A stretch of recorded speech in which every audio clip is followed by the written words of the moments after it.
Buenos días, muy amables. Primeramente quisiera agradecer a los organizadores de este seminario sobre políticas públicas y cambio climático, un tema me parece sumamente relevante en estos momentos. Ya quienes me antecedieron en las presentaciones han hecho manifiesto esta importancia del tema de cambio climático. Y bueno, yo quisiera agradecer, insisto, al profesor Jesús Ruiz Barraza por la invitación, rector de esta universidad, a Gabriela Hurtado, la directora de Planeación y Desarrollo Académico, a Janina Green, de la Fundación Konrad Adenauer, por supuesto Alberto Villalobos, del Centro de Políticas de Alta Dirección, y al director Tadeo Mesa Quintero, director del Campus Ensenada. Muchas gracias a todos por la invitación. Yo quisiera hacer un repaso antes de entrar a comentarles de lleno cómo es que se construyó el Programa Estatal de Acción Climática de Baja California y qué es lo que propone este instrumento de planeación. Hacer un breve repaso por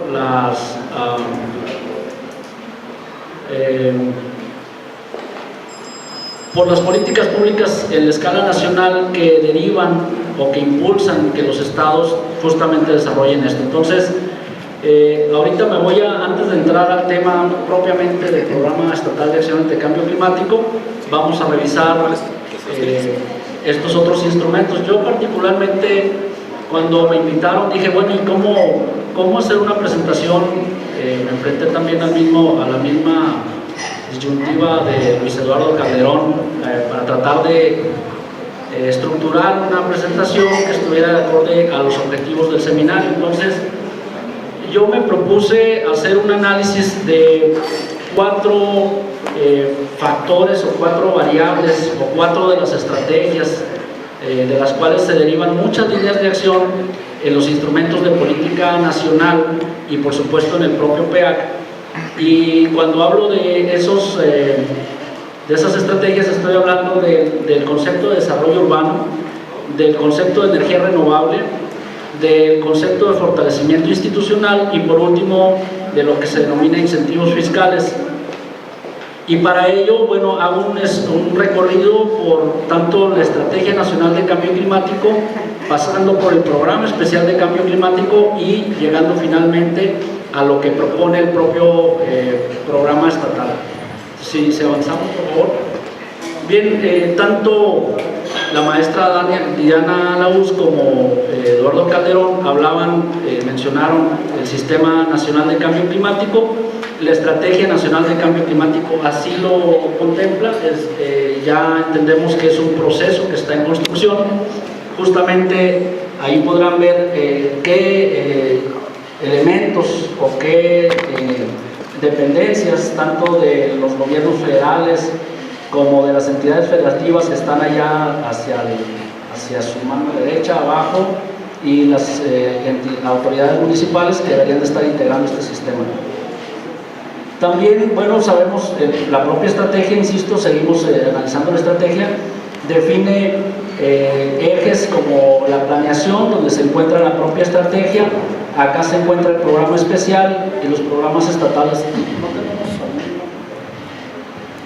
Es que, bueno, a ver si no nos perdemos. Pero finalmente hay un fondo para el cambio climático, hay instrumentos como el inventario de emisiones, los atlas de riesgos que ya se mencionaron también, está considerada una coordinación de evaluación y también en materia de inspección y vigilancia, que le tocará sin duda, creo, la Profepa, habrá sanciones para que no alcancen las metas que se proponen. En el plano del marco jurídico, pues observamos la Ley General de Cambio Climático, que ya se mencionó por la maestra Laoz, pero también en la esfera estatal encontramos las leyes estatales en materia de cambio climático. Como se dijo antes, el Estado cuenta con una ley estatal de cambio climático, además de su programa estatal de acción ante el cambio climático. Vamos a ir un poco rápido para llegar al destino al que queremos llegar. Avanza, por favor. Bueno, y la estrategia define una serie de pilares para la construcción de la política de cambio climático. Son 6 pilares que están muy claramente definidos sus objetivos. Además de estos pilares se derivan, digamos que ejes estratégicos. Las de la columna de la izquierda en color verde, que inician con la letra A, son ejes estratégicos de adaptación al cambio climático, y los que se encuentran en azul con la letra M son ejes estratégicos en materia de mitigación del cambio climático. ¿Sigue? Retomando el cuadro inicial donde les digo, hacemos un recorrido por qué es lo que plantea la Estrategia Nacional en materia de desarrollo urbano, de energías renovables, de esquemas de financiamiento. Entonces vamos encontrando las líneas de acción que se derivan de la política 1. Sigan por favor las letritas en negritas y en cursivas. Habla de planes y programas nacionales y estatales de desarrollo. También el P16, la política, el pilar 1.6, dice consolidar el marco institucional de cambio climático.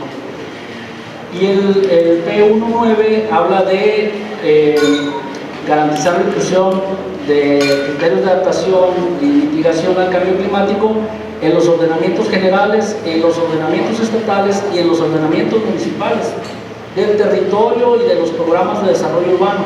Esto es importantísimo porque finalmente, si todas estas estrategias y líneas de acción que plantea tanto la Estrategia Nacional como el Programa Especial de Cambio Climático no se llegan a un esquema operativo a nivel de los instrumentos municipales, entonces no podemos avanzar. Todo se queda en buenas intenciones, en buenos, digamos que ejercicios de elaboración de políticas, pero finalmente no logramos aterrizar. Y hacia allá es a donde quiero llamar su atención esta mañana. ¿Le avanzamos, por favor? Otro de los ejes o pilares de la política habla de diseñar instrumentos económicos, fiscales, financieros, de mercado, etcétera, que nos ayuden a transitar de un modelo de desarrollo económico tradicional hacia este modelo de desarrollo económico tradicional basado obviamente en el consumo y uso de energías a base de combustibles fósiles, es decir, petróleos y derivados. Pero también, entonces, estos mecanismos, estos instrumentos nos deberían de ayudar a transitar hacia modelos de cambio en las formas en que usamos los combustibles o la energía, partiendo de energías renovables. Por eso es otro de los ejes que me gusta llamar la atención en este momento. Y bueno, aquí está justamente, habla de instrumentos económicos nuevamente. ¿Para qué? Para aprovechar las fuentes de energía limpia, y habla de energía eólica, energía solar, sistemas fotovoltaicos, hidroeléctricas, etc. Por su parte, los ejes estratégicos, el M3, es decir, un eje estratégico de mitigación, el 3.1 y el 3.2 hablan de disminuir la expansión urbana, de guiar el crecimiento urbano hacia la densificación, es decir, concentremos las ciudades en lugar de seguir haciendo que se expandan, que crezcan como amibas, ¿no? Sin sentido, y obviamente en clara ampliación de la frontera urbana, por supuesto pasando por el cambio de uso del suelo de un sistema natural a un sistema urbano. Y también habla el de abajo de aplicar reglamentos para impulsar tecnologías de ahorro y aprovechamiento de agua, de energía. Ensenada, bueno, ya yo no les voy a platicar, ustedes lo están padeciendo y ya empiezan a sentir lo que es no tener agua disponible para las actividades diarias. ¿La que sigue? Y bueno, para acabar con el tema del Programa Especial de Cambio Climático, también termina con una serie de indicadores, y yo nada más llamo la atención de ustedes sobre este indicador que dice que habla del porcentaje de superficie con programas de ordenamiento ecológico y del territorio o programas de desarrollo urbano que se formulan integrando estrategias y criterios de mitigación y adaptación al cambio climático, y lo define y dice cómo se va a instrumentar este indicador. Y prácticamente, ¿por qué es importante? Pues porque estos programas de ordenamiento son los que tienen la posibilidad de regular precisamente los usos del suelo futuro, no solo en materia urbana, sino también en materia industrial, en materia de desarrollos turísticos, en materia de actividades pesqueras, en fin, son los instrumentos que regulan cómo debe crecer una ciudad, un estado, una región. La que sigue, por favor.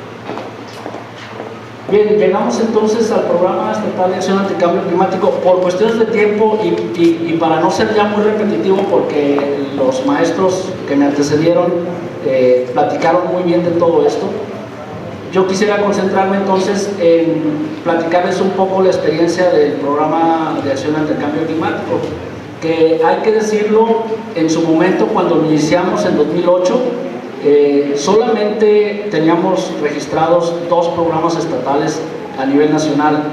Uno era el de Yucatán, que ya estaba terminado, incluso hasta, no de Yucatán, no, de Tabasco, Veracruz, con Adalberto Martínez, ¿verdad? Y el otro era el de Nuevo León, que justamente estaba en revisión cuando nosotros arrancamos el Programa de Acción ante el Cambio Climático. Quiero decirles que desde que lo iniciamos siguiendo un modelo que buscaba la mayor participación posible de los actores que era necesario tener. Como decía la maestra Laoz hace un momento, este no es un problema solo de medio ambiente. El tema de cambio climático tenemos que entenderlo como un problema de desarrollo, un problema de un modelo de desarrollo que nunca ha tomado en cuenta las externalidades del crecimiento económico, sin contemplar pues esos, ¿cómo le llamabas, Luis? La valorización de los servicios ambientales, ¿no? En fin, entonces, y como ven, desde el principio estuvimos trabajando de la mano con la Semarnat, con el Instituto Nacional de Ecología, ahora es Instituto Nacional de Ecología y Cambio Climático, pero también con la COSEF, la Comisión de Cooperación Ecológica Fronteriza, que es la que tenían escenarios construidos. Había que bajar el nivel de escala para saber qué iba a pasar o qué podríamos esperar en Baja California. Los escenarios de cambio climático que finalmente se derivaron de este esfuerzo dicen que la precipitación fluvial estaría disminuyendo entre un 15 y un 20% en los próximos 20 años si es que no cambian las condiciones en los escenarios de cambio climático en términos de emisiones de gases de efecto invernadero. Pero además, bueno, si de por sí somos una región muy árida, imagínense todavía una reducción en nuestros niveles de precipitación, el impacto que eso va a tener sobre las pesquerías, sobre los ecosistemas marinos, sobre los ecosistemas terrestres, los bosques de coníferas de San Pedro Mártir, de Sierra de Juárez, que son quienes nos abastecen de agua, que luego se utiliza para procesos productivos en los valles de Ojos Negros, en los valles de San Quintín, en los valles de Guadalupe, etc. Pero también qué iba a pasar con los sistemas agropecuarios, con el turismo, con la salud. Todo eso forma parte de los análisis que se esperaban que se desarrollaron a lo largo de la construcción del PEA. Y desde luego que las jornadas de trabajo fueron muchas, fueron intensas. Fue un trabajo que nos llevó, puedo decir en términos generales, poco más de 2 años, casi 3 años. No es fácil la construcción, pero finalmente sale un instrumento que, en resumidas cuentas, no les voy a platicar los detalles, pero en este cuadrito les puedo comentar que de 7 estrategias que he visto acá se derivan una serie de líneas de acción, como las que están orientadas a los recursos hídricos, las que están orientadas a la biodiversidad, a la energía, a los asentamientos humanos, etc. Si analizamos las estrategias y propuestas del sector energía que propone el PEAC, observamos que en congruencia con el Plan Nacional, con la Estrategia Nacional de Cambio Climático y con el Programa Especial de Cambio Climático, también el PEAC recoge como una necesidad importante emigrar hacia modelos de energía renovable, pero también propiciar el uso eficiente de la energía, el ahorro también del agua, pero particularmente de energía en el caso de este rubro, y empezar a sustituir elementos de construcción en las viviendas, en los edificios, que nos ayudaran a conservar la energía y hacer más eficiente su uso. Ahora bien, en términos de asentamientos humanos y vivienda, de asentamientos urbanos, también el PEAC recoge elementos que vienen desde la estrategia y del programa especial, como son que los planes y programas de desarrollo urbano consideren estos elementos de cambio climático. La pregunta es, ¿se está haciendo? ¿No se está haciendo? ¿Estamos avanzando? ¿Llegamos ahí o no hemos llegado? Vamos a ahorita sea. Ahora bien, esta administración que acaba de cumplir un año, está por cumplir un año, me refiero al gobierno del estado de Baja California, por supuesto que tiene un plan estatal de desarrollo, y para instrumentar el plan estatal de desarrollo se derivan de ahí planes y programas sectoriales.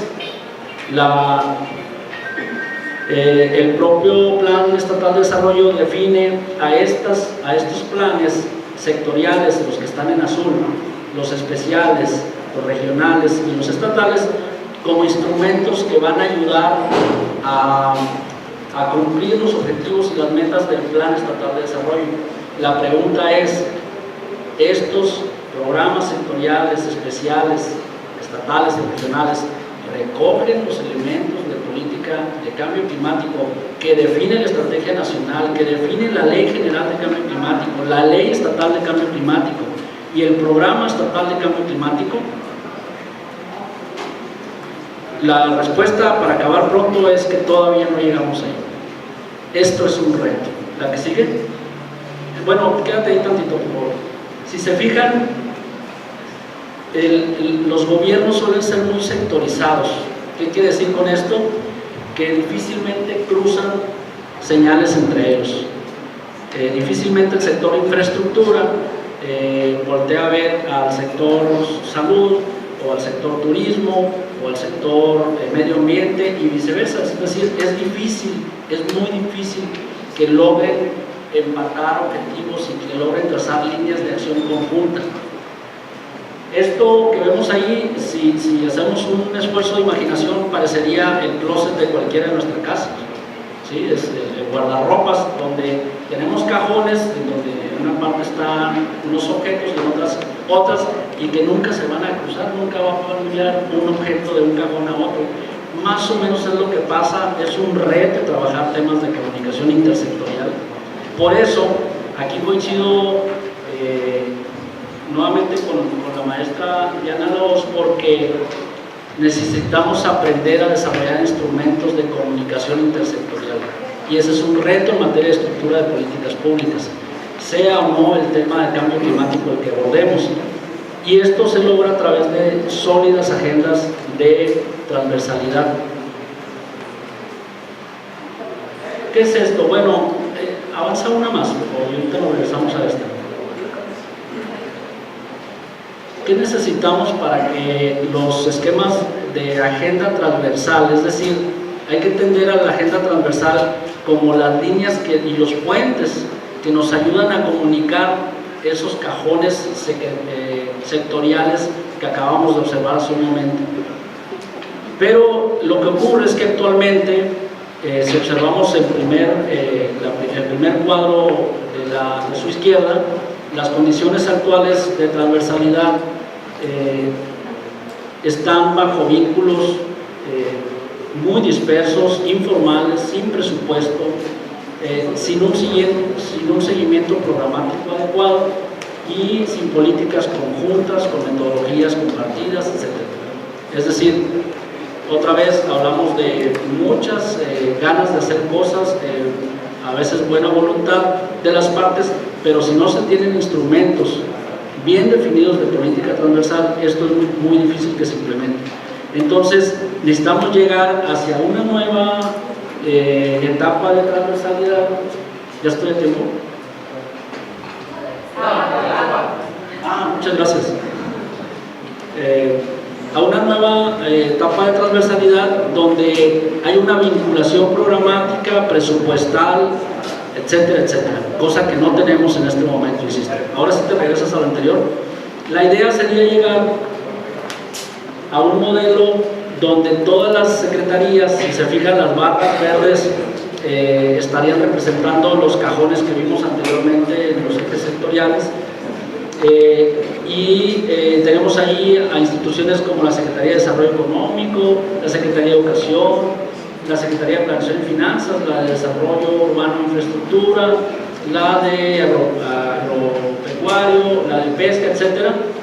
Y lo que se intenta es llegar a una política verdaderamente transversal con instrumentos como los que ya veíamos, con actividades programáticas, con presupuesto asignado y con una verdadera coordinación. De lo contrario no vamos a poder avanzar. Entonces este es el gran reto, como les digo, la que sigue. Ahora lo que tenemos que hacer es, y el reto no solo a la escala estatal, sino a la escala nacional, es que esos grandes elementos, esas grandes postulaciones que hace la Estrategia Nacional y el Programa Especial de Cambio Climático y las leyes también estatales y federales, es que lleguen a estos niveles. Tenemos que aprender y sobre todo volver operativos estos instrumentos. El Programa Estatal de Ordenamiento Territorial se va a actualizar en los próximos meses y yo acabo de revisar la metodología que la SEDATU, que es la dependencia del gobierno federal que se encarga de coordinar la elaboración de los programas de ordenamiento territorial en todo el país. Yo no observo elementos de cambio climático en la metodología que está proponiendo la SEDATU. Si acaso hace una mención a que habría que tomar en cuenta los atlas de riesgo de los estados. Por cierto, el atlas de riesgo del estado se acaba de terminar, está a punto de publicarse, lo hizo un compañero de la CICESI, el maestro Luis Mendoza Garcilaso. Y bueno, finalmente, pues, igual si observamos el plan de desarrollo del estado, tenemos que asegurarnos de que ese plan que lo instrumenta la SINUE pues voltea a ver los elementos de cambio climático, porque si no vamos a seguir proponiendo el crecimiento y el desarrollo urbano de nuestro estado bajo un modelo tradicional. ¿Cómo? Sin considerar los elementos de cambio climático y sufriendo posteriormente las consecuencias de no hacerlo. Igual los programas de desarrollo urbano en los centros de población, es importantísimo que los adecúen y tengan una base de cambio climático. Aquí estaban hace un momento una regidora del municipio de Ensenada, estaba también la directora de Ecología, creo que hay algunos compañeros de ahí todavía.